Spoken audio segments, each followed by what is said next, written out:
हरियाणा में जो माहौल चल रहा है, आज सुबह ही एक बहुत सीनियर जर्नलिस्ट ने मुझसे शेयर किया है कि हर क्षेत्र में, हर पार्लियामेंट में मतदाताओं और बीजेपी के लीडरों के साथ एक ही संवाद चल रहा है कि हम जो है ये बार मोदी को हराना चाहते हैं। हम भाजपा कांग्रेस में नहीं पढ़ना चाहते, उम्मीदवार या उम्मीदवार के नामों में नहीं पढ़ना चाहते हम, क्योंकि मोदी जी ने जो किसानों के साथ व्यवहार किया है, बेटियों के साथ व्यवहार किया है और युवाओं के साथ व्यवहार किया है और पूरे देश के साथ जो गद्दारी की, पूरे देश को आज डरा धमका के रख रहा है, तानाशाही का रवैया रख रहा है, उसको परास्त करना है। आज ये किरण चौधरी और श्रुति चौधरी के पक्ष में भी नारेबाजी हुई है। श्रुति जी की टिकट काटने के बाद किरण चौधरी का स्टार प्रचारक में भी नाम काटा गया था, इसके बारे में आपका क्या कहना है? देखिए, टिकट काटना किसी एक व्यक्ति को टिकट नहीं है। जो परिस्थिति थी, जो सर्वे के रिपोर्ट के रुझान वगैरह जो थे नीचे के लोगों का जो भी था, और उसमें कोई एक व्यक्ति का नहीं चलता है। पूरा कांग्रेस हाईकमान उसका संज्ञान लेते हुए टिकट निश्चित करता है। तो जहाँ संभावना ज़्यादा दिखती है वो करके परिवर्तन भी लाते हैं। तो ये बार परिवर्तन लाए, हो सकता है अगली बार जो है आप कोई किसी और को भी देखें, तो उसको मैं अहमियत नहीं देता हूँ। किरण जी और श्रुति जी जो है वो लोकसभा का चुनाव ही लड़े, ऐसा कुछ नहीं है। विधानसभा का भी चुनाव लड़ सकते हैं, वो भी निश्चित है। बात यह है कि बीजेपी को हराना है और उसके लिए यहाँ की एक जो है यूनिटी आवश्यक है और सभी वर्करों की यूनिटी भी आवश्यक है। वर्करों में बहुत ही जोश है, आई एम श्योर कि वो बीजेपी को। तो शाम जो है किरण चौधरी का जो कार्यक्षेत्र है, तो यहाँ के कार्यकर्ताओं को आपका जो है कैसा समर्थन मिल रहा है? निश्चित मिलेगा। किरण जी आदेश करेंगे, सबको कहेंगे कि आप जो है कांग्रेस पार्टी के लिए काम करोगे। किरण जी बंसीलाल परिवार की जितने सालों से कांग्रेस की पॉलिसी, तो उनको जो है निश्चित रूप से उनके मन में भी कांग्रेस के लिए और कोई नहीं है। एक आपसी मतभेद में कहीं ना कहीं टकराव हो जाता है, उसको निरोध करना, उसका समाधान ढूंढना, वो हमारा काम है और निश्चित रूप से अभी क्या संभावना लग रही है? 10 की 20 सीटों पे कांग्रेस मुकाबले में दिखाई दे रही है, क्या लग रहा है, क्या स्थिति रही? वहाँ था, सोनेपत में था, कल नहीं परसों था सोनेपत करनाल में। वहाँ भी आप जैसे सीनियर जर्नलिस्ट ने मुझसे कहा था कि जब आपने टिकटों का वितरण किया वो दिन तो आपको लग रहा था कि करनाल में जो है आपने बहुत कमज़ोर कैंडिडेट दे दिया, ऐसा लगता था।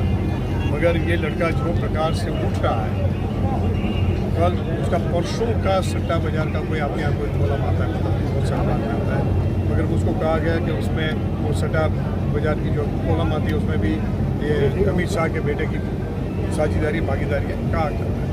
सच्चाई क्या मुझको नहीं पता। उस अखबार ने इसका 50 और मदन लाल जी का 45 का भाव कर दिया, तो लगोलग आ जा गए थे। दूसरे एक सीनियर जर्नलिस्ट आप जैसे कोई थे, उन्होंने कहा बाबरिया जी, पहले हमको लगता था कि आप 1 से 3 में सिमट जाएंगे, आज हमको लगता है कि आप 8 से 10 तक जाएंगे, 10 में। मोदी जी आ रहे हैं, हरियाणा में दौरा कर रहे हैं, क्या लग रहा है कि कितना असर डाल पाएंगे?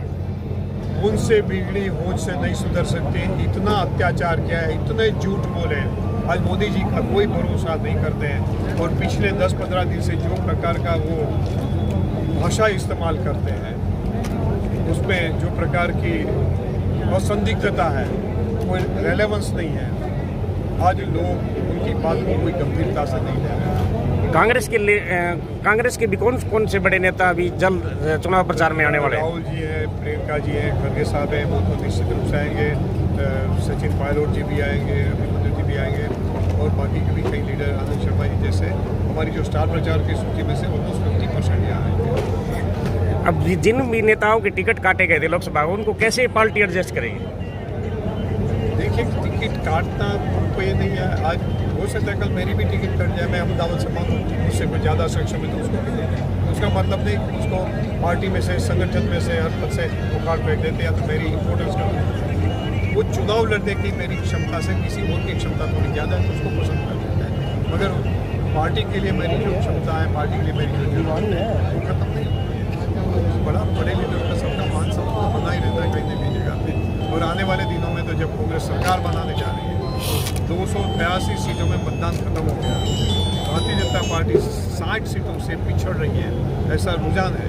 और आज चौथा चरण शुरू हो रहा है, तो मैं निश्चित रूप से कह सकता हूँ कि सबका मान सकता। हरियाणा में भी 3 निर्दलीय विधायकों ने कांग्रेस को समर्थन दिया है और सरकार मत में बताई जा रही है कि इसके बारे में आपका क्या कहना है? हम उन्होंने तो वो कहा है कि ये जो है भारतीय जनता पार्टी की सरकार को एक दिन भी सरकार में बने रहने का नैतिक अधिकार नहीं है और पद में है। मगर गवर्नर साहब जो है उनका वो संवैधानिक ड्यूटी बनता है कि इसको अपनी बहुमत पुरवार करने के लिए अपने विधायकों के साथ वहाँ राजभवन में परेड करवाए और उसमें वो नहीं करवा सकते हैं।